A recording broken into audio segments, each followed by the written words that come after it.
c'est à vous. Ok. Eh ben, bonjour à tous et bon sabbat. Donc, comme vous voyez ce matin, je ne suis pas toute seule et je suis accompagnée de mes deux amis préférés. Bon, sur le chat, on a reconnu beaucoup de personnes. Donc, bonjour Joanne, Sarah, Fatia, Mireille. Bonjour Hélène, Marie-Céline et toutes les autres personnes. Niki, oui. Bonjour à tous. Donc, vraiment, nous sommes contents d'être avec vous ce matin. Donc, comme vous le savez, aujourd'hui, c'est jour du sabbat et c'est un jour de joie, un jour de restauration, un jour où Dieu nous invite à laisser de côté tout le travail de la semaine, tous nos soucis, tout ce qui nous pèse, pour nous tourner entièrement vers lui, comme l'a dit Gaëlle dans sa prière, et aussi pour passer des temps de qualité, malgré le confinement, en famille, entre amis, avec nos frères et sœurs. Donc, vraiment, bienvenue à tous. Et pour commencer notre petit temps de louange, je voudrais vous inviter, vous partager un verset qui se trouve dans Matthieu 6, verset 33. Donc Gaëlle, si tu peux mettre la diapo. Donc Matthieu 6, verset 33, qui nous dit « Cherchez premièrement le royaume de Dieu et sa justice, et toutes ces choses vous seront données par-dessus. » Donc, je trouve que c'est un verset qui est tellement vrai parce que lorsque vraiment nous faisons le choix de donner à Dieu la première place, que dès le réveil nous reconnaissons qu'il est le Dieu de nos vies, eh bien, on ne vit pas la journée pareille déjà. Et lorsque nous l'évoquons, il se fait présence. Et il nous remplit d'une joie et d'une paix qui ne peuvent venir que de lui. Amen. Donc, pour commencer notre petit temps de louange, je vous invite à chanter « Je réveillerai l'aurore ». Et je serai accompagnée à la guitare par Renaud. Merci Renaud. Avec plaisir.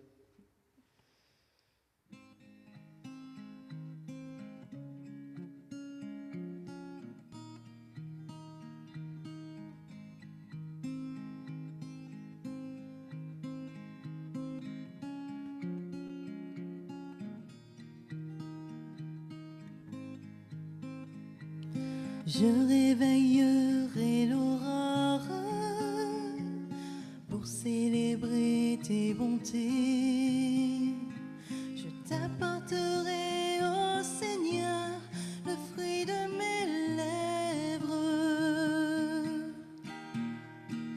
Près de toi je suis tranquille, je chanterai tes louanges.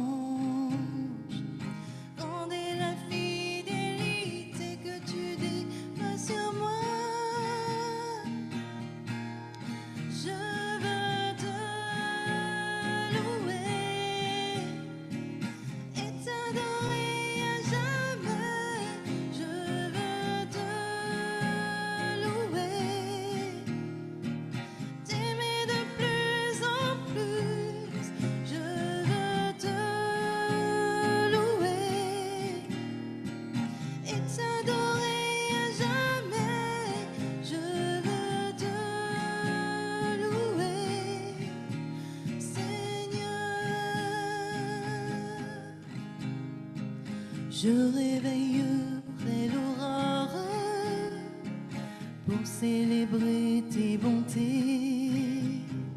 Je t'apporterai, ô Seigneur, le fruit de mes lèvres. Près de toi je suis tranquille, je chanterai tes louanges.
Oui, que chacun de nous, où nous sommes, puissions lui apporter notre reconnaissance pour tout ce qu'il est, pour ce qu'il fait, pour tout ce qu'il fait. Oui, nous avons un Dieu qui mérite louange et gloire.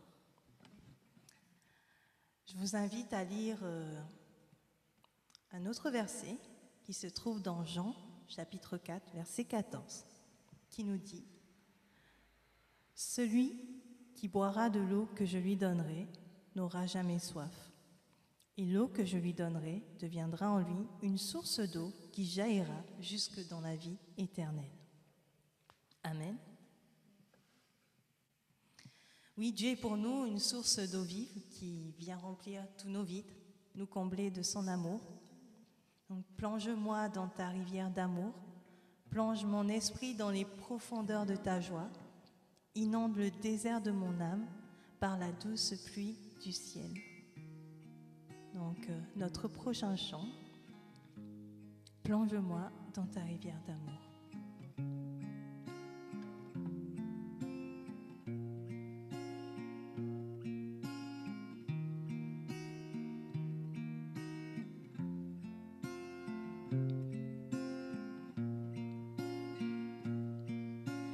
Plonge-moi dans ta rivière d'amour, plonge mon esprit dans les profondeurs de ta joie, inonde le désert de mon âme par la douce pluie du ciel. Plonge-moi dans ta rivière d'amour, plonge mon esprit dans les profondeurs de ta joie, inonde le désert de mon âme par la douce pluie du ciel.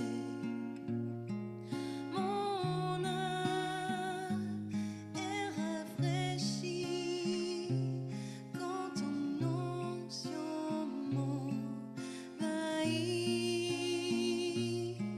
Je suis restaurée, guérie quand ton onction m'envahit. Plonge-moi dans ta rivière d'amour, plonge mon esprit dans les profondeurs de ta joie, inonde le désert de mon âme par la douce pluie du ciel. Mon âme est rafraîchie quand ton onction m'envahit. Je suis restaurée, guérie quand ton onction m'envahit. Mon âme est rafraîchie quand ton onction m'envahit. Je suis restaurée, guérie quand ton onction m'envahit. Quand ton onction m'envahit.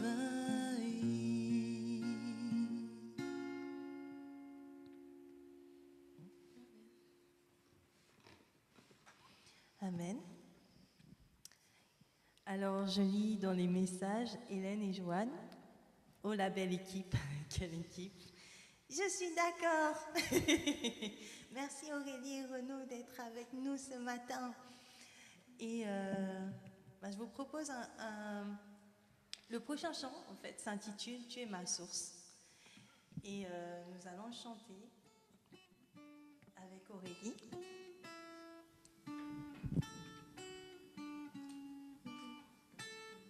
Je ne sais pas si vous le connaissez tous, mais voilà.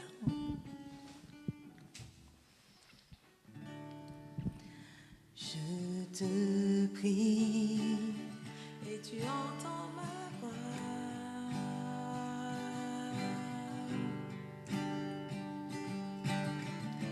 Je fléchis les genoux devant toi. J'ai besoin que tu traces un nouveau chemin. Tant besoin que tu sois mon puissant soutien. Tu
Il est notre Dieu dans nos déserts.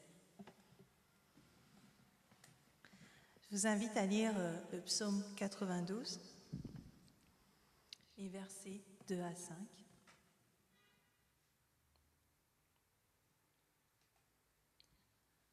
Il est bon de louer l'Éternel, de te célébrer par des chants au Très-Haut, de proclamer dès le matin ton amour et tout au long des nuits ta fidélité, sur la cithare à 10 cordes, sur le luth et sur la lyre. Ce que tu fais, Éternel, me remplit de joie, et j'acclamerai les ouvrages de tes mains. Que tes œuvres sont grandioses, Éternel, que tes pensées sont profondes. Donc, est-ce qu'il y a des enfants avec nous ce matin? Parce que le prochain chant, il est pour vous. Donc, les enfants, est-ce que vous pouvez vous manifester? Est-ce que je peux voir sur les messages la présence d'enfants?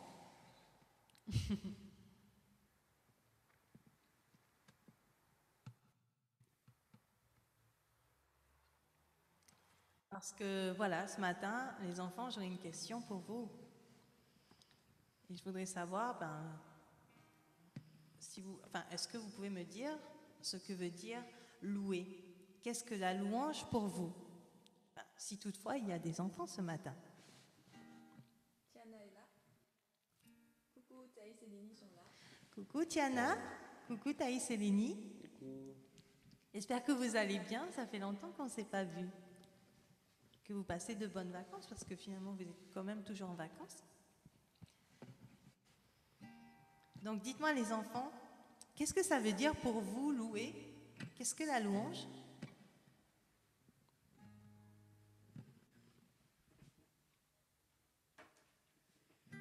Donc j'attends un peu d'avoir les réponses. Ah, alors j'en vois acclamer Dieu. Amen, acclamer Dieu, oui. Faire la fête à Dieu. Oui, bien. Est-ce qu'il y a d'autres idées?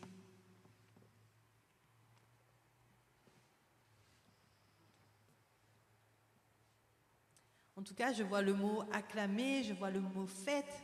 Donc moi, ça me fait penser directement à la joie. En fait, on est tellement heureux qu'on fait la fête. Alors, Tiana a dit, c'est chanter. Oui, en effet.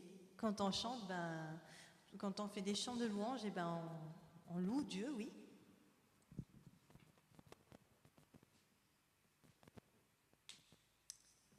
Merci les enfants pour toutes ces belles réponses. Donc en effet, on est tellement heureux que Dieu, pour tout ce que Dieu est, pour tout ce qu'il fait. On est aussi reconnaissant quand on loue. On est tellement content, on est tellement reconnaissant. Et quand vous êtes super content, qu'est-ce que vous faites? Est-ce que ça vous arrive de sautiller sur place tellement vous êtes content, ou de vouloir danser? Ça vous est déjà arrivé? En tout cas, moi, ça m'est déjà arrivé. Lors de moments où j'étais très très contente, j'étais tellement contente que je ne pouvais pas retenir l'émotion. Et du coup, je sautais sur place.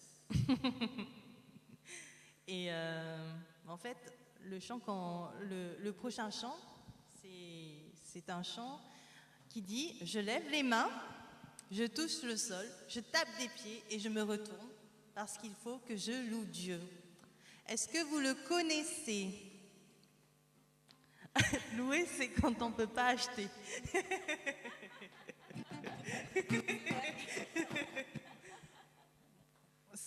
C'est une idée.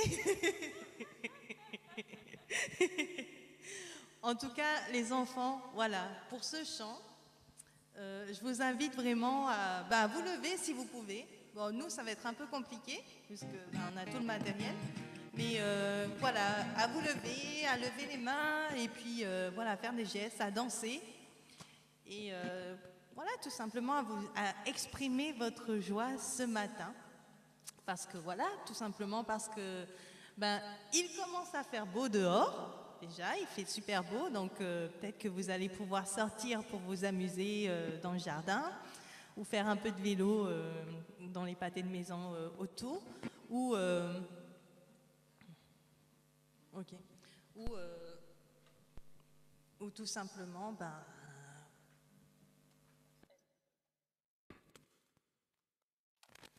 faudrait ton micro.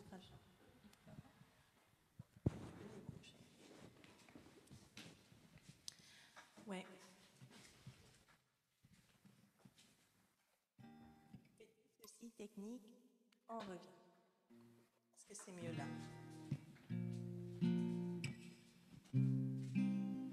Ok, super. Donc voilà les enfants, c'est un chant pour vous, mais aussi pour nous parce que je le trouve trop bien ce chant. Donc on peut commencer. Donc je lève les mains, je touche au sol.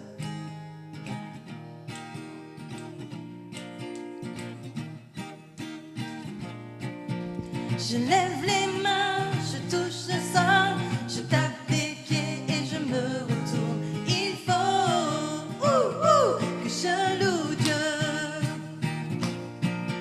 Je saute, je danse, je ne me retiens pas. Ça peut faire bizarre, mais bon, ça va. Il faut que je loue Dieu. Je suis prêt à servir pour mon Dieu, car il fait toutes choses pour moi. Et même si on me regarde de travers, Jésus est la personne à qui je veux plaire. Je lève les mains, je touche le sol, je tape des pieds et je me retourne. Il faut que je loue Dieu. Je saute, je danse, je me retiens pas. Ça peut faire bizarre, mais bon, ça va. Il faut que je loue Dieu. Que ma vie soit un chant de louange, adorant Dieu avec passion. Car dans ce chant, les gestes louent ton nom. Je veux que toute ma vie te glorifie. Je lève les mains, je touche le sol, je tape des pieds et je me retourne. Il faut que je loue Dieu. Je saute, je danse, je ne me retiens pas. Ça peut faire bizarre, mais bon, ça va. Il faut que je loue Dieu. Je lève les mains, je touche le sol, je tape des pieds et je me retourne. Il faut que je loue Dieu. Je saute, je danse, je ne me retiens pas. Ça peut faire bizarre, mais bon, ça va. Il faut que je loue Dieu.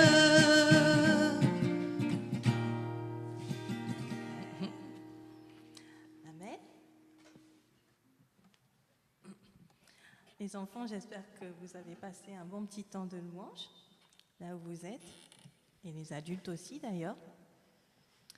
Donc voilà, nous terminons notre petit temps de louange, en tout cas d'introduction. Et donc je vais laisser la place au message, au partage. Et nous nous retrouvons après.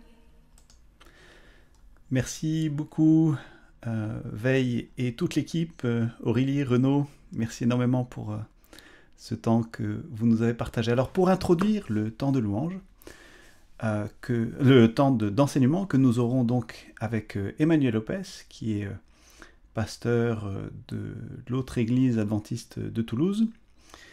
Je vais commencer par lire 3 textes que nous trouvons dans les psaumes.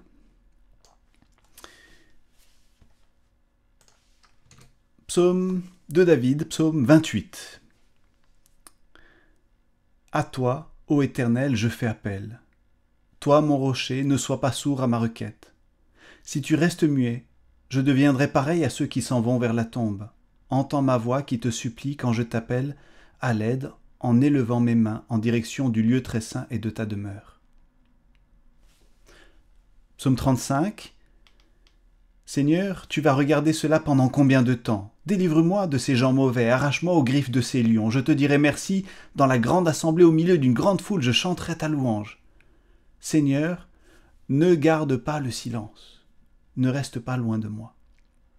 Mon Dieu, mon Seigneur, réveille-toi, lève-toi pour me faire justice, pour prendre ma défense.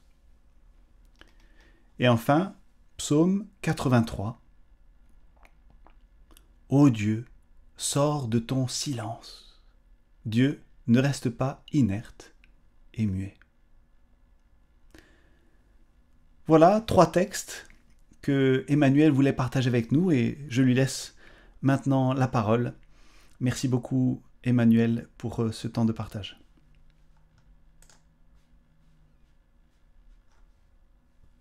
Alors Emmanuel, si tu peux. Il fallait pas que j'oublie de brancher mon micro. Bonjour à chacun, heureux d'être avec vous ce matin et de louer Dieu ensemble par ses chants et par votre présence et maintenant par le partage de quelques réflexions pour notre édification. À la lecture de ces textes que Gaël vient de faire, peut-être avez-vous deviné ce dont j'aimerais vous parler ce matin. J'aimerais vous parler du silence, le silence. Qui n'a pas été confronté au silence? Et notamment peut-être au silence de Dieu.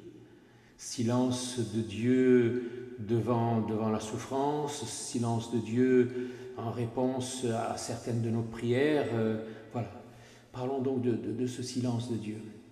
Nos silences à nous, nous les connaissons et nous savons qu'ils sont divers et qu'ils ont plusieurs sens. Nous avons des silences parfois d'indifférence, nous avons des silences de perplexité, des silences de deuil, peut-être même des silences de joie, pourquoi pas. Bref, notre silence est pluriel. Je crois qu'il en est de même pour Dieu. On devrait donc sans doute parler des silences de Dieu au pluriel parce qu'ils sont divers. Forcément, je vais un petit peu parler là, en tout cas pour commencer rapidement, je vais parler de nos silences pour comprendre peut-être mieux le silence de Dieu. Silence de Dieu, je vais en parler avec humilité, c'est vrai, parce que le silence de Dieu est un thème peu abordé. Pourtant, c'est un thème qui pèse sur beaucoup d'épaules. Bon, je ne vais sans doute pas éliminer par mes réflexions ce matin la réalité du poids du silence de Dieu. Non, je voudrais simplement vous aider à découvrir le sens, la richesse et la beauté des différents silences de Dieu. Alors, la première et peut-être la meilleure manière d'aborder le silence, c'est de l'opposer, de le comparer à la parole. Vous avez sans doute déjà expérimenté cela. Quand le silence s'installe après un dialogue, après une parole, quand on retrouve le silence, eh bien alors tout d'un coup, on prend conscience de soi. Tout d'un coup, quand le silence s'installe, je me rends compte par exemple que je suis assis sur une chaise inconfortable, que j'ai mal au dos, bref, peu importe, des tas de choses reviennent à ma conscience à partir du moment où le silence s'installe. Je prends conscience de moi-même. Et pourtant, quand je parlais, tout cela était déjà là, mais la parole avait comme endormi une partie de moi-même qui s'éveille au moment où tout se tait.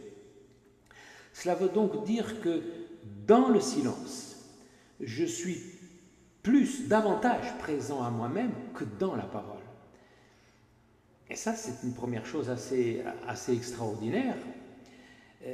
C'est donc la première idée à retenir.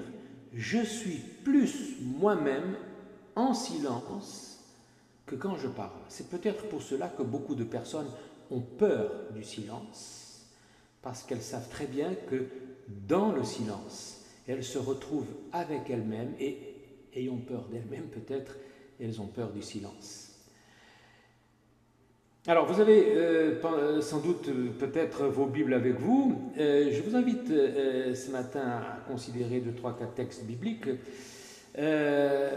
Regardons, voulez-vous, dans l'Évangile selon Luc, au chapitre 22. Je disais à l'instant que dans le silence, je suis davantage moi-même que lorsque je parle. Je suis plus conscient de mon être dans toutes ses dimensions. C'est-à-dire aussi que dans mon silence, je mesure entre autres tout ce qui n'est pas beau en moi, tout ce qui est peut-être minable en moi, parce que rien ne peut échapper à mon regard dans le silence. Et dans ce silence, pourrais-je me cacher à Dieu? Évidemment pas, je ne crois pas. Et l'un des textes bibliques qui me le dit d'une manière très forte, c'est donc dans l'Évangile selon Luc, ce passage qui se trouve au chapitre 22, les versets 61 et 62. Luc, chapitre 22, versets 61 et 62, c'est le fameux texte du reniement de Pierre.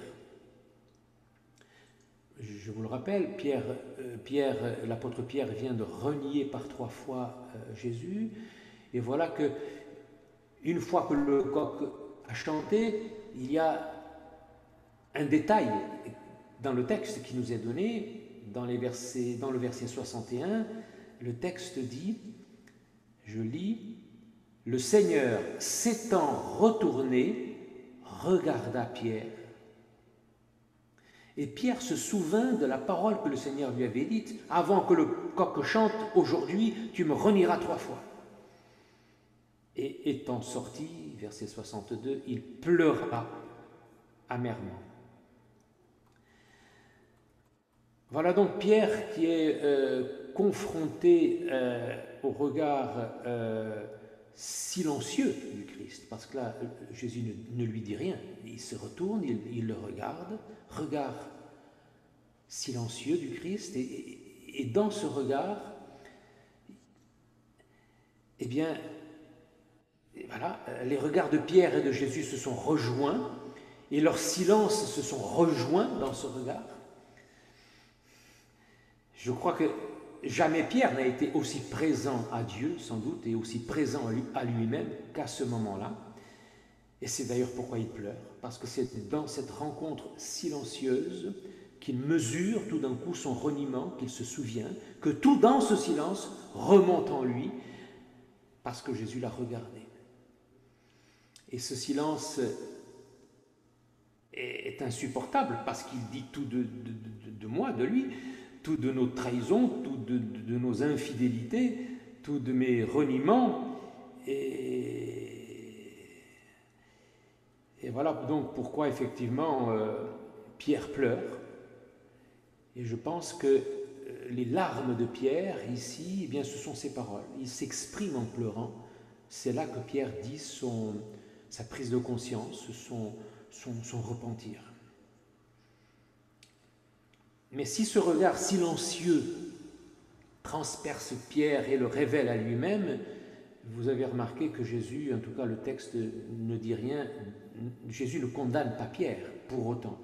Jésus dans son regard lui dit simplement un amour blessé, parce que Jésus aime Pierre et en le regardant il lui dit tu m'as fait mal. Je crois que si Jésus avait parlé, ces paroles auraient été insupportables, il valait mieux qu'il se taise. Et effectivement, je crois que parfois, heureusement que Dieu se tait, parce que nous serions transpercés. Heureusement que Dieu se tait, parce que nous savons déjà ce qu'il va dire. On ne le sait que trop quand on connaît la parole de Dieu. Et Pierre le savait bien, il n'y avait pas besoin de le lui rappeler.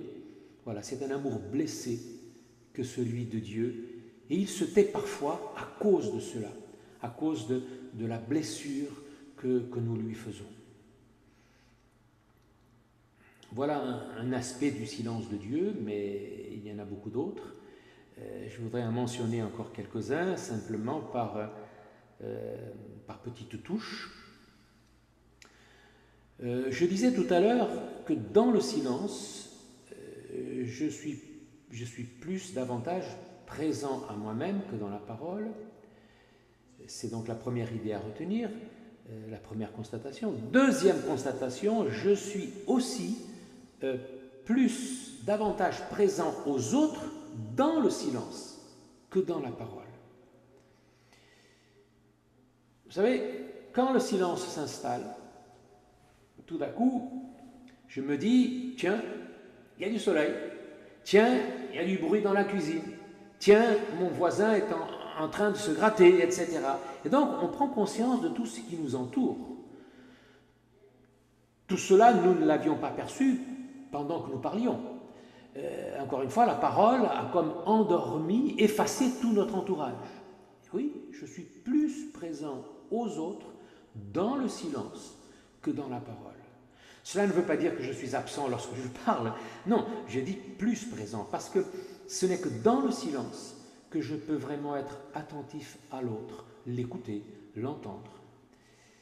Et donc, à partir de ce constat aussi, je pense qu'il en est de même pour Dieu, peut-être, assurément.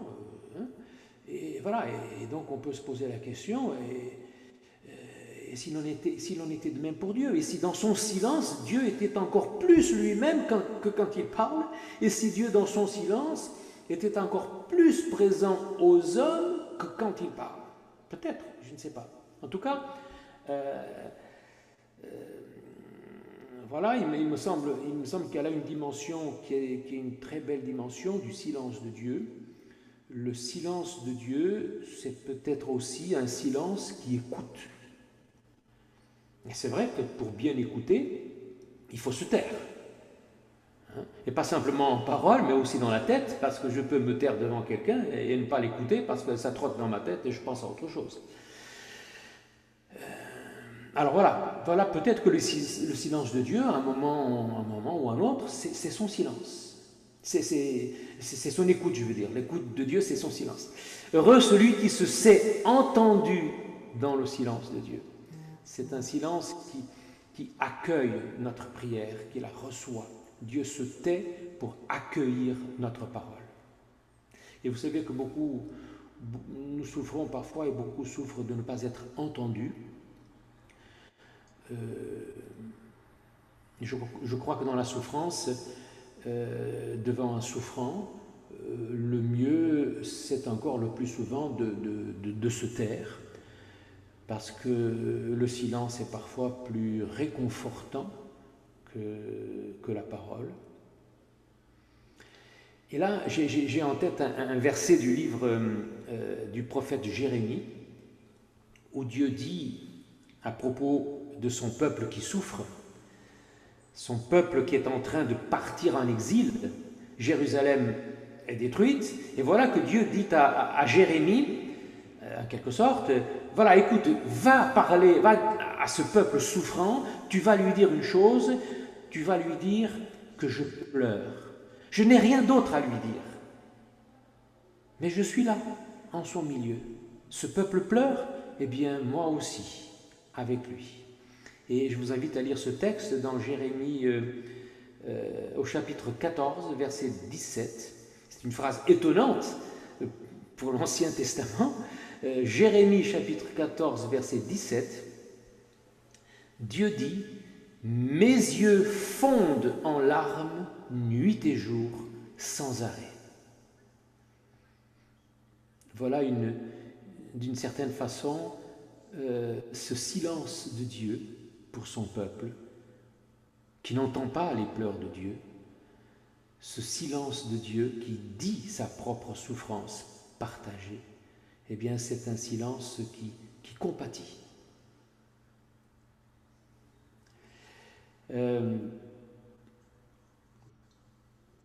Vous avez un autre aspect du silence, vous avez sans doute remarqué qu'après notre conversion, quand on se convertit, on découvre Dieu, et généralement quand on se convertit, la plupart du temps, on vit un temps où le silence n'a pas de place.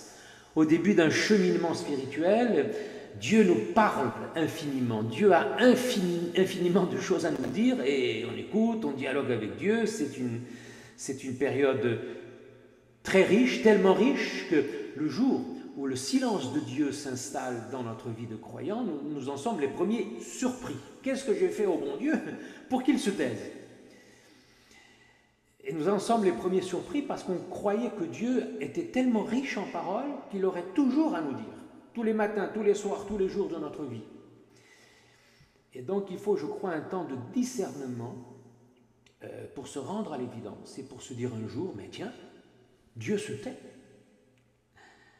Oui, Dieu se tait parfois, sans que ce soit un jugement de notre vie de croyance, sans que ce soit un rejet forcément. Un jour, Dieu se tait. Et peut-être qu'on a mis du temps à s'en apercevoir parce qu'on continuait à parler tout seul alors que Dieu s'était arrêté de parler depuis quelque temps. Là encore, je pense à un texte biblique qui évoque un petit peu cela. Un des textes qui me paraît intéressant parce que justement il fait partie de la vie d'un homme de l'Ancien Testament qui a une longue vie derrière lui avec Dieu. C'est un texte du livre de Jérémie, prophète Jérémie, chapitre 42.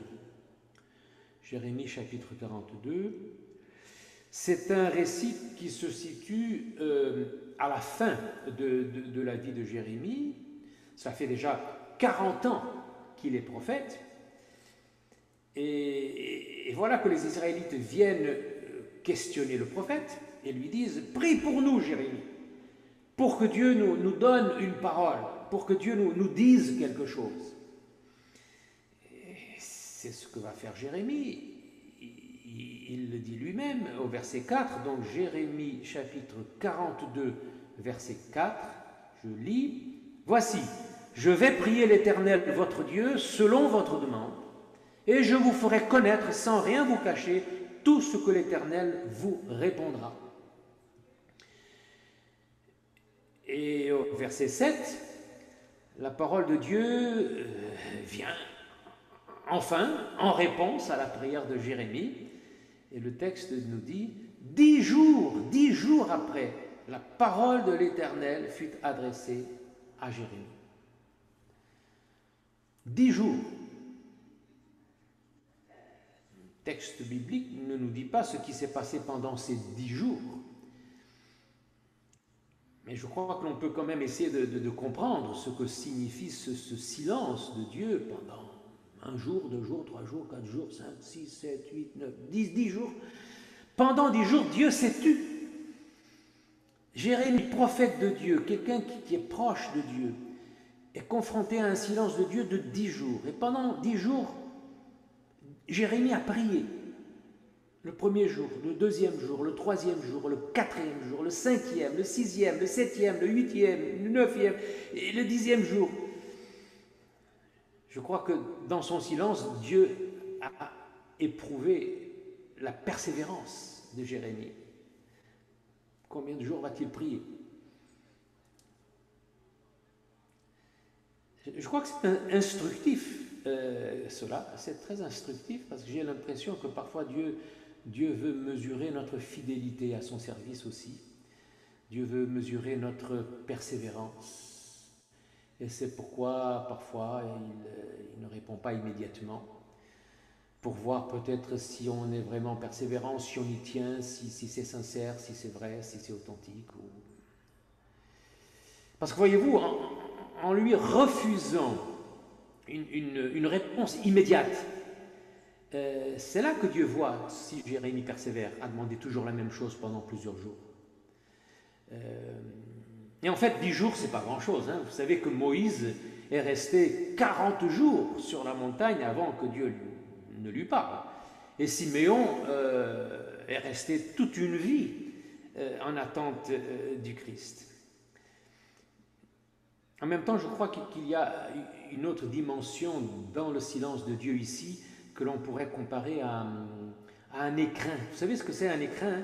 Un écrin, c'est une petite boîte ou un coffret où l'on range les objets précieux normalement. Hein. Ben voilà, le silence de Dieu, c'est l'écrin de sa parole. Parce que la parole de Dieu est d'un prix inestimable. Sa parole est une perle d'une richesse inestimable, extraordinaire. Mais voilà, cette parole-là a un écrin qui la met en valeur, et cet écrin, c'est le silence de Dieu. Et du coup, plus le silence de Dieu est long, plus sa parole m'émerveille quand elle vient, enfin. Et donc, quand Jérémie a attendu 10 jours une parole, cette parole-là, il a reçue comme une reconnaissance, plus sans doute que s'il l'avait reçue tout de suite, comme ça, immédiatement. C'est vrai que souvent, on n'apprécie pas vraiment ce qu'on a parce que c'est tellement évident, c'est omniprésent, donc c'est vrai que quand les choses sont rares, on les apprécie davantage. La preuve, c'est que les métaux précieux sont les plus rares. Voilà, plus j'attends la parole de Dieu, plus je reconnais son prix, sa valeur. Le silence de Dieu creuse notre faim. Et plus il attend, plus nous avons faim de sa parole. Parce qu'à vrai dire, je crois que souvent nous sommes gavés de paroles de Dieu, parce que nous en réclamons peut-être tous les jours, nous en mangeons soir et matin peut-être, et nous en réclamons encore une le lendemain, sans avoir fini de savourer celle de la veille. Et donc, voyez-vous, je crois que souvent on est gourmand de paroles de Dieu, avec une pointe péjorative dans ce mot, gourmand. Avons-nous suffisamment savouré la parole de la semaine dernière pour en réclamer une autre encore aujourd'hui? C'est une question qu'on peut se poser.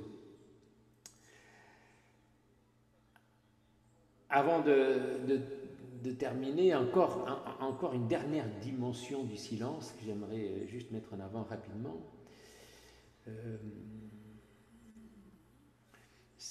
Je veux parler du silence qui parfois, le silence qui est fait après un certain temps de fréquentation, de relation, parce qu'on se connaît. Souvent, entre mon épouse et moi-même, on se dit pas... Parfois, on n'a pas besoin de parler, on se comprend, on se connaît. Je suis marié depuis 42 ans. Hein. Voilà, c'est ce que j'appelle le silence, je le disais, parce que de la fréquentation, parce qu'on se connaît, le silence de la confiance aussi.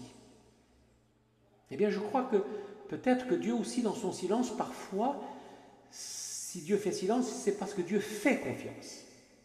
Et cela me fait penser à cette histoire, peut-être l'avez-vous entendu, je ne sais pas, cette histoire qui raconte l'expérience d'un illustre chrétien qui est mort à 100 ans après une longue vie de foi en Dieu. Et cette histoire raconte qu'un beau jour, après des années et des années de vie commune, si l'on peut dire avec Dieu, ce croyant a été assailli par une forte tentation. Et il s'est courageusement battu contre le tentateur. Hein. Ce n'était pas la première fois qu'il se battait ainsi, mais voilà, cette tentation revenait sans cesse.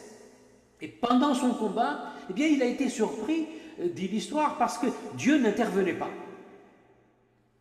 Surpris parce que Dieu restait à l'écart, en silence.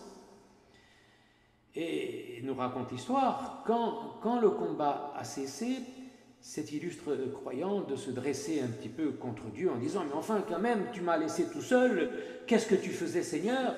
Et Dieu lui a dit « Mais je t'ai fait confiance. Je savais que tu vaincrais. » Voilà, ce silence de Dieu qui nous fait confiance. C'est un aspect important aussi du silence. Alors en conclusion de cette réflexion que j'ai partagée avec vous ce matin, laissez-moi vous dire que si le silence de Dieu vous pèse parfois, si vous doutez de son écoute, si vous cessez de prier en vous disant « à quoi bon, Dieu n'est pas là », eh bien sachez que Dieu attend tout de même votre prière. parce que son silence n'est pas de l'indifférence, absolument pas. Dieu fait silence parce qu'il veut nous interpeller par son silence. Dieu fait silence parce qu'il nous écoute, parce qu'il compatit à notre douleur, ou parce qu'il nous fait confiance. Vous savez, il y en a qui sont troublés, déstabilisés par le silence de Dieu. Si vous êtes de ceux-là, eh bien j'espère que grâce à ces quelques réflexions partagées avec vous ce matin, j'espère que le silence de Dieu sera perçu non pas forcément comme quelque chose d'inquiétant, mais comme quelque chose de merveilleux finalement. Voilà ce que j'ai voulu partager avec vous ce matin pour notre édification. Que Dieu nous aide à lui faire toujours confiance, même dans le silence, son silence. C'est ma prière. Amen.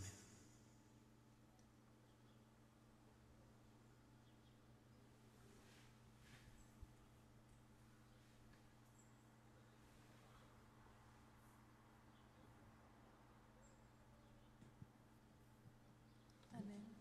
Merci Emmanuel pour ce beau partage qui m'a beaucoup parlé, le silence de Dieu. Je comprends que Dieu, au travers de son silence, se fait présence, qu'il nous écoute, il nous accueille, il nous fait confiance. Quelquefois, il pleure avec nous. Je vois dans le silence de Dieu, finalement, encore une manifestation de son amour. Je prie vraiment que chacun de nous puisse apprécier et savourer cette relation personnelle avec lui. Donc, oui, parce que nous avons un Dieu fidèle, un Dieu qui ne change pas, un Dieu dont l'amour nous ramène toujours à bon port. Donc, je vous invite à chanter le prochain chant, Dieu fidèle.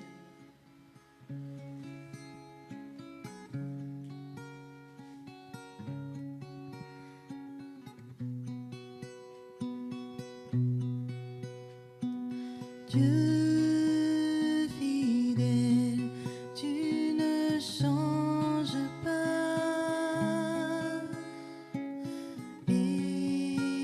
Éternel, mon rocher,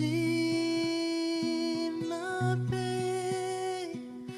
Dieu puissant, je m'appuie sur toi. Et je crie vers toi, car tu es mon Dieu. Et je crie vers toi, j'ai besoin de toi. Tu es mon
Amen. Nous avons un Dieu fidèle, un Dieu qui ne change pas.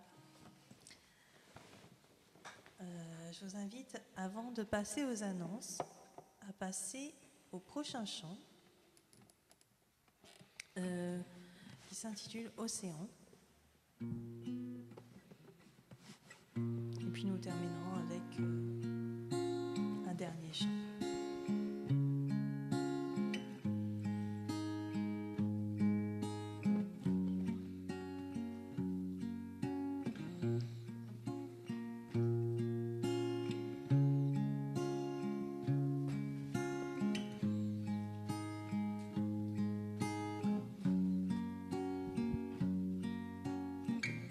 Tu m'appelles au-delà des grandes eaux, dans l'inconnu, où tout est sombre.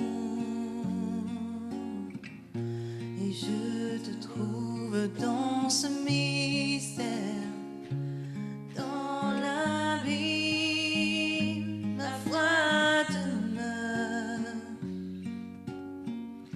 Et j'invoquerai ton saint nom, les yeux fixés sur l'horizon. Dans les tempêtes, mon âme reposera en toi. Je t'appartiens et tu es mien. Oh, oh, oh.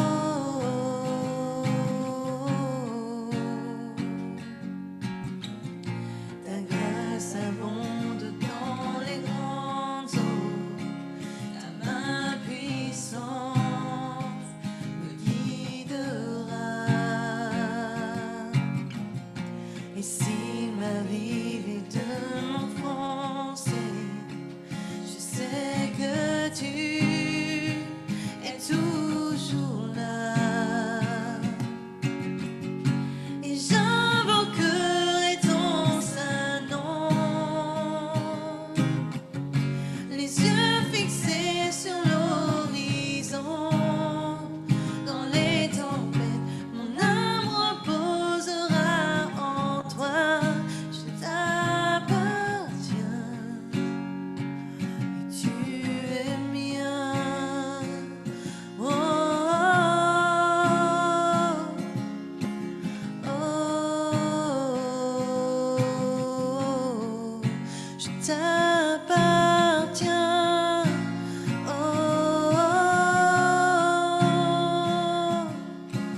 oh,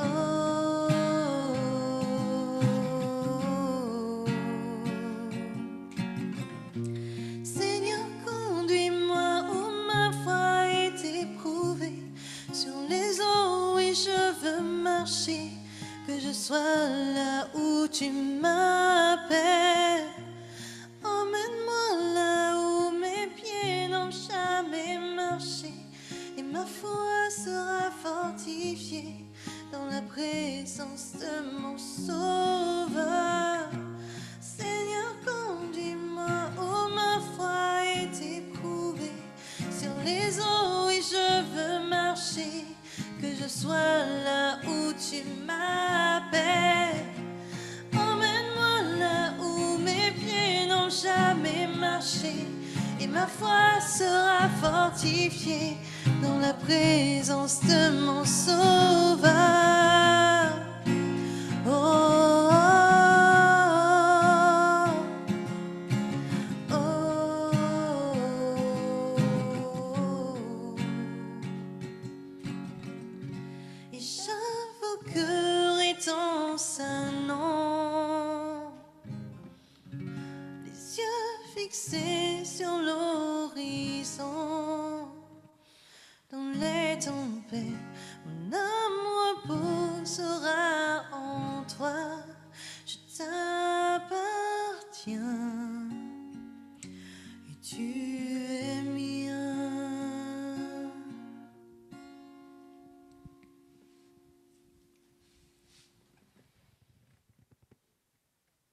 Amen.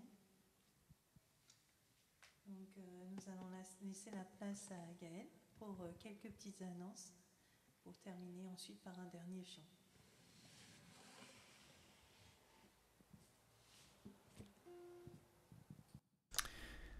Voilà, merci beaucoup pour ces beaux chants, ce beau message. Ça enrichit, ça encourage, ça nous remet en présence du Seigneur et c'est vraiment bon.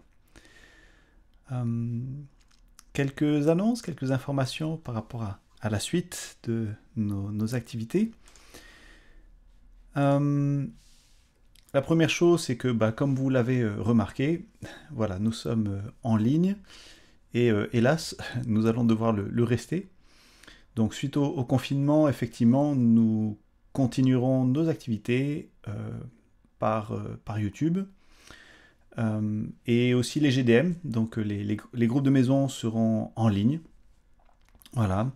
Ce qui signifie donc que ce mois-ci, la semaine prochaine, il n'y aura pas de culte YouTube, c'est notre premier sabbat du mois, et donc à l'église Gospel, on a l'habitude de se retrouver en groupe de maison, le premier sabbat du mois. Donc la semaine prochaine, nous nous retrouverons en groupe de maison, mais en ligne. Et donc là, si vous êtes intéressé à faire partie d'un groupe, à vous connecter pour vivre un temps de groupe de maison, alors nous vous invitons donc à nous contacter. Donc vous pouvez écrire là sur la page YouTube ou sur le site gospelcelebration.fr.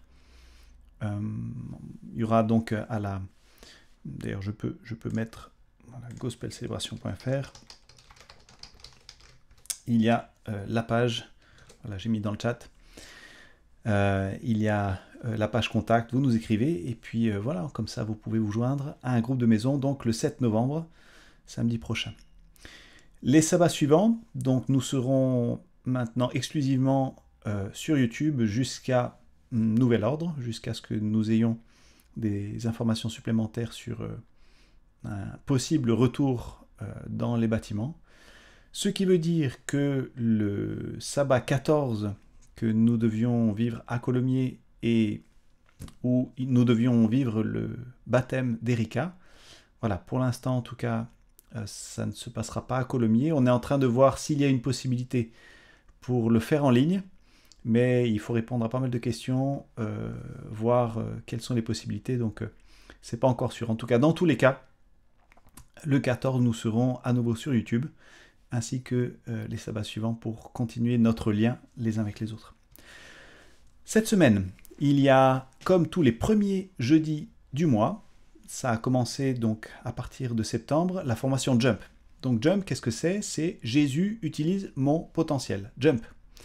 C'est une formation qui a commencé déjà il y a quelques années, une sorte de formation continue, on va dire, pour acquérir des outils pour la mission, pour devenir un disciple et utiliser pleinement le potentiel que le Seigneur nous a donné. Et cette semaine, donc jeudi soir par Zoom, donc en ligne avec David Millard qui est pasteur à Marseille, nous aurons un temps particulier à 20h autour de comment être missionnaire sur Internet, le missionnaire 2.0. Voilà, c'est un domaine encore parfois assez peu exploré, on va dire, mais comment est-ce que nous pouvons remplir notre mission de partager l'évangile sur Internet. Voilà donc le sujet de la formation qui aura lieu ce jeudi à 20h en ligne sur Zoom. Donc vous avez le lien qui s'affiche à l'écran, ffs.adventiste.org, vous allez dans l'agenda, vous cherchez Jump, et là vous aurez toutes les informations. Voilà, alors ce n'est pas le seul événement organisé par la fédération, bien sûr. Il y a aussi donc les week-ends qui, certains passent en ligne suite au confinement. Donc le 7 novembre à 20h, il y aura la conférence de la MALF, donc pour les professionnels de santé. La semaine suivante, il y aura le week-end MIFEM, toujours en ligne, et la semaine suivante, donc le week-end de l'école du sabbat. Alors, c'est pas seulement ceux qui sont intéressés à l'école du sabbat, c'est, je dirais, pour tous ceux qui sont intéressés à savoir comment lire la Bible, l'étudier, et éventuellement animer des petits groupes. Donc ça sera tout en ligne. Le 27 et 28 novembre, on en parle déjà, il y aura la collecte de la banque alimentaire. Alors, on ne sait pas encore exactement quelles seront les modalités, bien sûr, et les autorisations nécessaires pour faire ça. Mais comme les commerces essentiels restent ouverts et que la banque alimentaire est absolument indispensable pour pouvoir fournir toutes les associations qui donnent de la nourriture à ceux qui en ont besoin, je pense qu'il y a de fortes chances que cet événement soit maintenu. Et on a besoin de volontaires. Donc des personnes qui seront à l'entrée des magasins pour recueillir les denrées alimentaires que les gens pourront donner après avoir fait un tour dans le magasin. Donc nous avons besoin de volontaires particulièrement pour le vendredi donc 27 novembre, pour aller au Leclerc de Saint-Jean. Voilà, donc si vous êtes disponible le vendredi 27 novembre, même chose, contactez-nous par le site ou par ces moyens. Donc il y a un numéro, le numéro de l'église, 06 29 77 44 47. Envoyez un message WhatsApp pour être ajouté à la liste de diffusion, comme ça chaque semaine vous recevrez les informations qui vous permettront de savoir un petit peu ce qui se passe au niveau de l'église Gospel Célébration, ou bien sûr donc le site gospelcélébration.fr. Voilà, je vais passer la parole à Veille et son équipe qui vont conclure ce temps de culte. Et c'est avec cette équipe que nous allons terminer. Voilà, que Dieu vous bénisse et vous accompagne pendant cette semaine.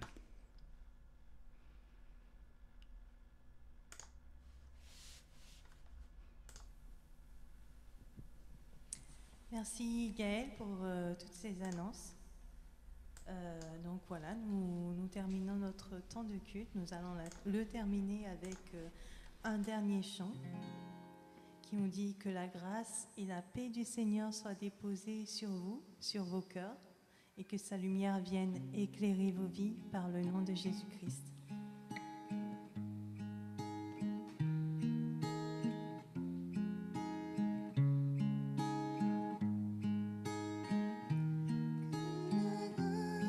C'est la paix du Seigneur soit déposée sur vous, sur vos cœurs, et que sa lumière vienne éclairer vos vies par le nom de Jésus-Christ.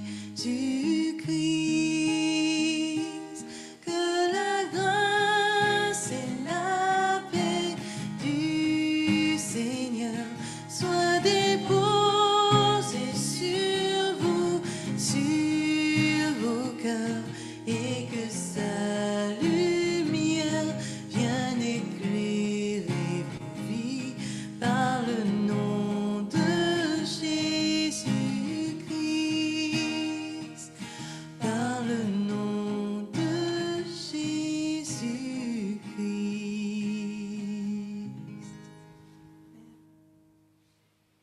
Amen. Eh bien, je vous souhaite un bon sabbat à tous. Nous vous souhaitons un bon sabbat à tous. Bon, ça va. Voilà, que vous puissiez continuer à passer une belle journée dans la méditation, dans la réflexion avec notre Dieu. Et aussi accompagné de votre famille, de vos amis, de vos frères et sœurs. Donc voilà, bon sabbat à tous.